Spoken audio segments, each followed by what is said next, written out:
Hey everybody, welcome back to American Beef Ranch. Today, we're seeding some new fields. Well, new acres in old fields.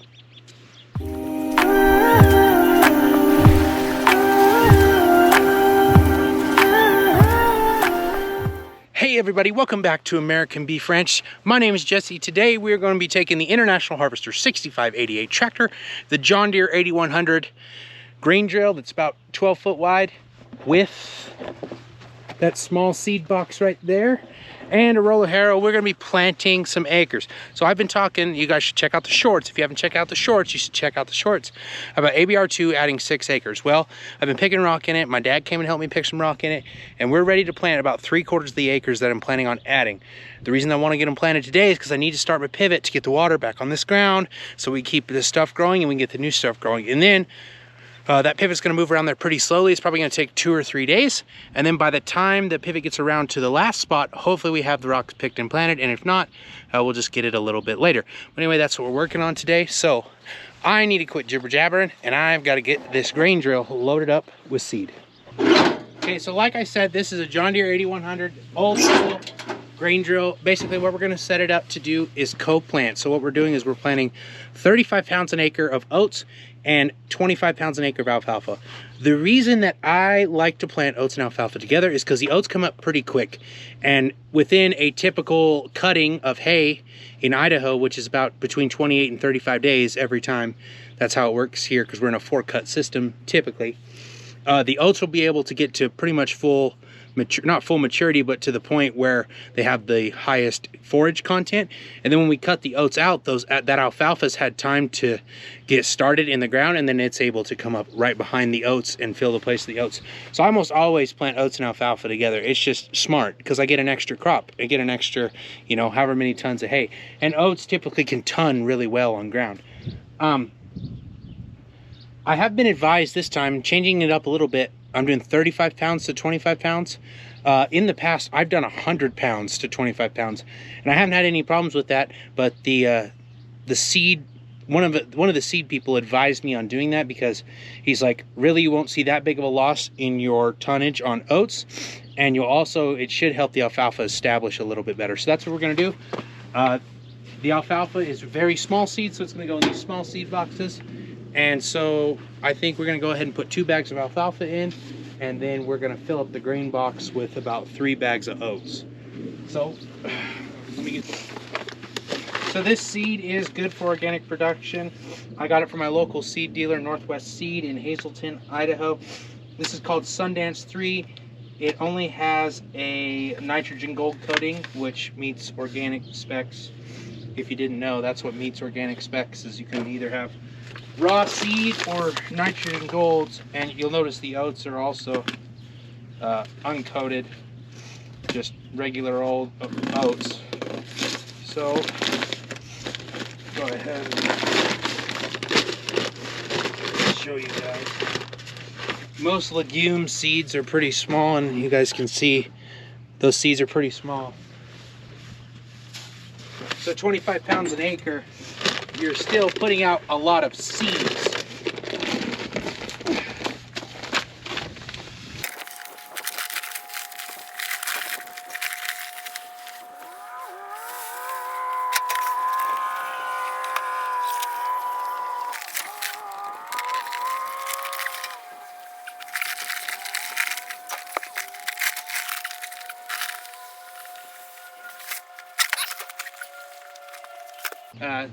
Now for the oats, they go in the big box.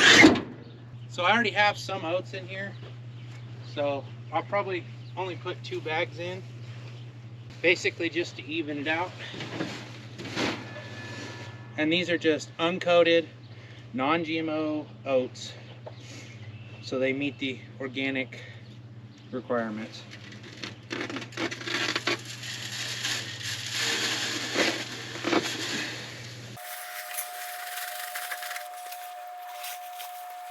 I think there's about 4 acres I gotta do. So that's where I'm planning my numbers on. And oats are cheap, so like if there's a little left over or something, it's not as big of the deal as like alfalfa. If you hear me sniffle, I'm coming off a cold. But anyway, most drills have a chart. We're looking for oats. We want about 36 pounds. That's number 14. So if we come over here, we want to get to about 14. And it sets right here on this edge. And we look and we can notice that there's very little. The oats have come out on this side. And here, let me, oh, you guys can't see. So I already can tell you that that's not enough, because I know this drill's old, obviously it's worn. If I come over here and I move this one,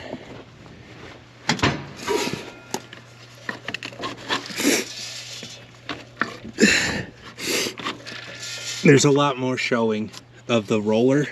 This roller here slides in and more oats can come out, so there's more showing. And the same thing about on the alfalfa. If we look under here,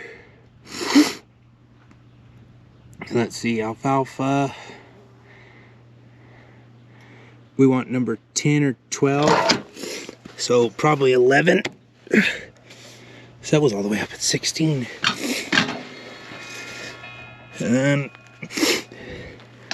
same thing, these little dials here slide back and forth and let more or less seed out. So that one's set. Gotta go back over here to the oat side on this one. And we gotta turn it up more. You can see, yeah, it's about 25. There's a lot of play in this lever. And then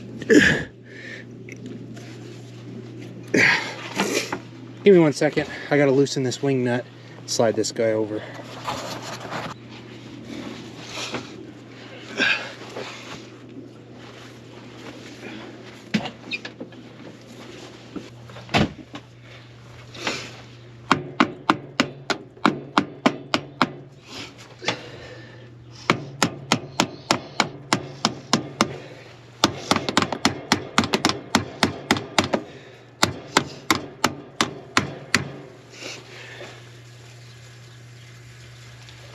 Oh, that's great. So this outside road just busted. Old plastic stuff, so I'm gonna jump in the tractor and haul butt and just kind of overlap myself and know that that in one's not gonna work very good. But we're gonna get this girl planted.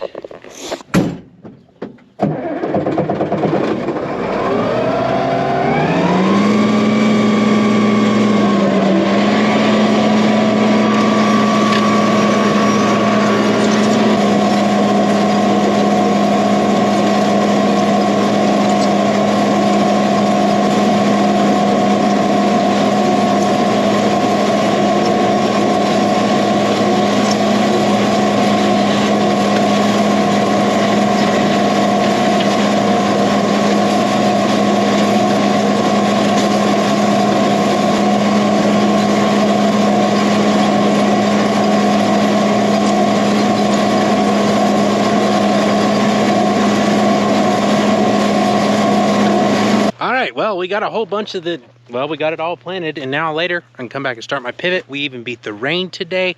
So far it's been good. Now I got to run home, get a shower. We're going to some local 4th of July, what's like a centennial celebration, not really 4th of July celebration, but it's the local town celebration. So gotta go get ready for that, because I sweated all day and I stink. So yep, we'll be back with you guys in a little bit. It's the next morning. I got this field planted yesterday, and I started the water last night. I didn't really talk much more about it. Honestly, I didn't think this video was going to continue, but it's going to. So started the pivot. I have it moving pretty slow, and we got a problem. That tower right there is stuck. It's not moving, like my thistle. But so luckily the crop's not too tall, so we don't got to run over very much of it. But what we got to do is we've got to unhook the tractor from the planter, which is on the other side of the water if you can't see it. Unhook the tractor from the planter. We have to, this tower is ahead of everything, so we have to back it up get it back in line so the safety systems will turn back on, and then we'll start the pivot. And then as the pivot, we'll speed the pivot up a little bit. As the pivot moves, we'll pull this tower until it gets unstuck. So I think I'm gonna go align the pivot manually first. That way it's ready to go. And then this pivot's set up on GPS so I can run it on my phone. And so then once I get hooked up to it with the tractor, I will turn it on with my phone. So let's go manually move it. So pivots, after you've been around them a while, you start to pick up on things of like when it's stuck, when it's broken, things like that. Just by looking at it, the way that it's sitting, and there's no broken parts, and how the tires are filled with mud, it's pretty easy to assume that it's stuck and that it's not a problem with a piece of the equipment. Obviously you learn as you do. Like I said, luckily the crop's not very tall, so driving on it is not gonna be very detrimental to the yield at this point in time. I mean, it'll have a lot of time to recover, so that's a good thing. So we get over here with our, so this is our GPS control box. This is our original factory control box from back in the 80s. So come into this guy, and we're going to turn up. So what I'm doing is, the percentage of the pivot is right here. If you can't read that, basically what I'm doing is turning it up. I probably wanted it 50. I want it to go. So now I'm just reversing the pivot until it gets realigned, and then once it gets realigned, we'll move on to the next portion of this video. Okay, so I figured out how to run the control box at the pivot point, because I've honestly never, I mean, I've run them before, but I don't know all the features or how to do it. I didn't know that there's a separate button in there that's basically a manual override, which makes sense. It's like, basically, because the pivot has safety systems and saying, hey, this pivot's out of whack, you can't run it. But you're saying, hey, no, I know it's out of whack, I gotta realign it, I'm gonna manually override it, stuff like that. So we got that taken care of. The pivot's aligned. I'm gonna move the planter and the roller harrow and unhook them a little bit closer to the gate. All right, now the fun part. We gotta hook this up to the pivot and to the tractor, and we're gonna get wet. So you guys can enjoy my misery.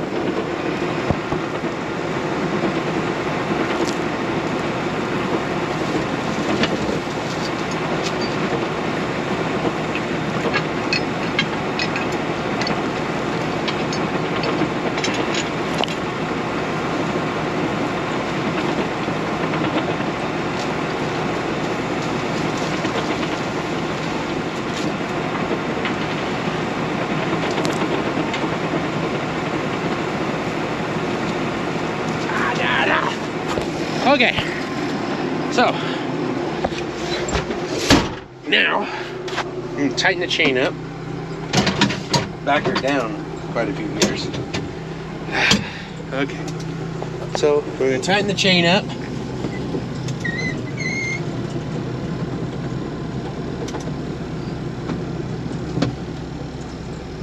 Okay, now I'm gonna get on my phone. That breeze is cold. Oh, sorry guys. I'm struggling, that water's cold. And there was a breeze coming through here because I don't have a window. Oh my God. Yeah, babe.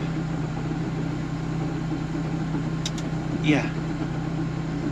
Okay, I can do that. It's just gonna be a minute. Huh? I'm fixing to pull the pivot out. All right, I'm hurrying.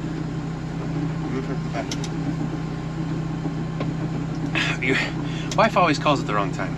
Anyway, I'm gonna get on my phone and I'm going to turn on this pivot. Let's see, I don't want to go 90. I want to go 50. Done.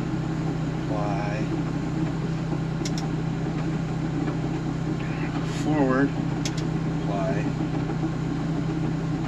All right. So it's loading. So basically, I tell the app what I want the pivot to do, and then it tries to tell the pivot what to do. And now we're moving. And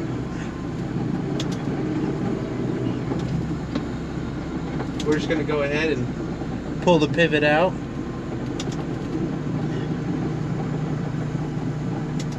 It's not taking much at all. This tractor is just moving this pivot right along. So now we're stopped. And I'm gonna keep checking my app, because my app will tell me if it, the app will tell me if it safety's off or whatever for some reason.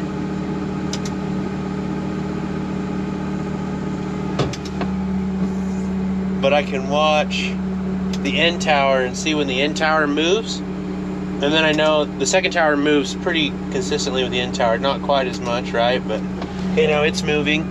So this tower should move in just a minute. Hopefully it's almost unstuck and we don't have to do this very long. Otherwise, let's keep pulling it till it is unstuck. We're still stuck.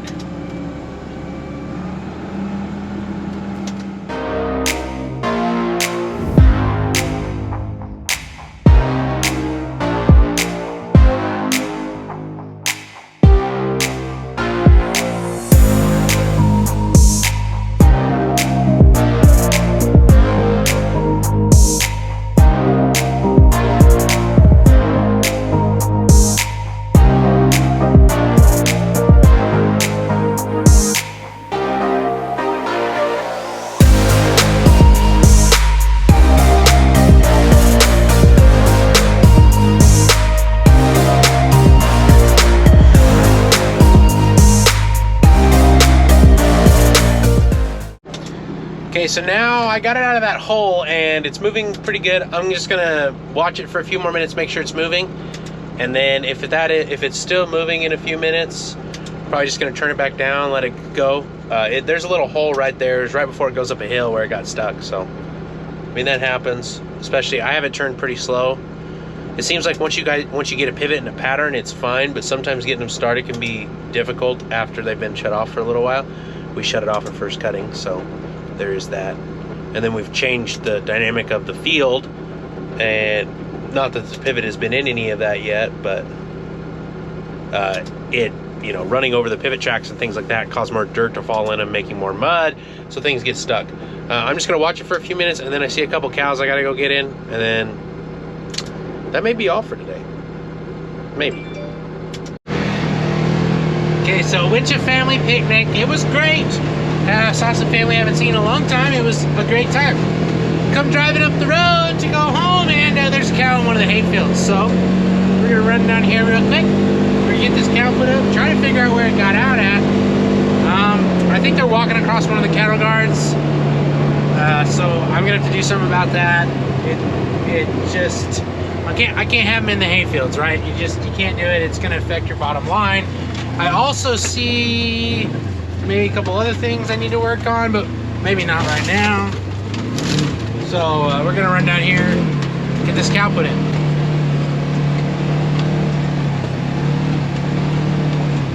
Try to get her to go out the gate. There's a gate right behind her. I just gotta get her to go through it. There we go, honey. There you go. That's where it needs you to go.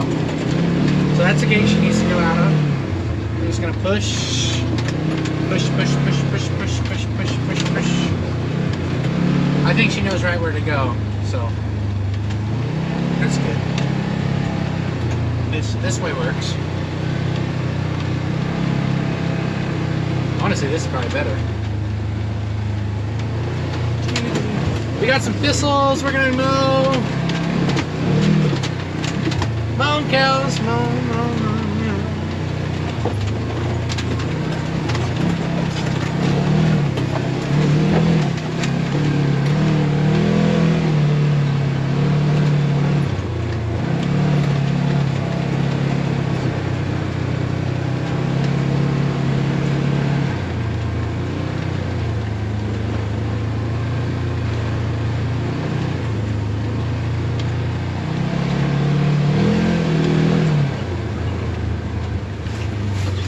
see what she does. Oh, she just jumped over it. Ah, that's unfortunate. So that really sucks. That means that we're gonna have this problem. We're gonna have to put the cows probably in a spot where they can't access the canal. I like them having access to the canal because there's more grass. It's technically my property. They can eat the grass, and then also they can water out of the canal. But I'm probably gonna have to figure out a way to keep that from happening. So while I was out, I decided to run down here and check my big pivot. We're trying a new watering schedule. So we slowed the big pivot down and we're not turning it off. It's gonna run all the time. At this point in time, it's gonna run all the time. So tomorrow, hopefully the weather's nicer, I can get some birds cleaned on it and just let it run. And then we're just gonna alternate between the 3 little pivots, kind of like we've been doing. We're gonna run them probably 1 or 2 days at a time, and hopefully we get some good water put down with this pivot. We noticed that, you know, obviously that we need more water out here because there's more acres. So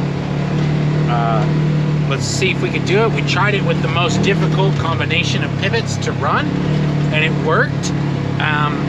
I mean, yeah, we lose a little bit of in-gun efficiency and pressure and stuff like that, but honestly, we'll give up a little bit there to gain more water per acre on the big pivot. So definitely worth it. Let's go look at before this storm gets here. Maybe it's already here. Oh, it's already here. We'll go look at some crops later.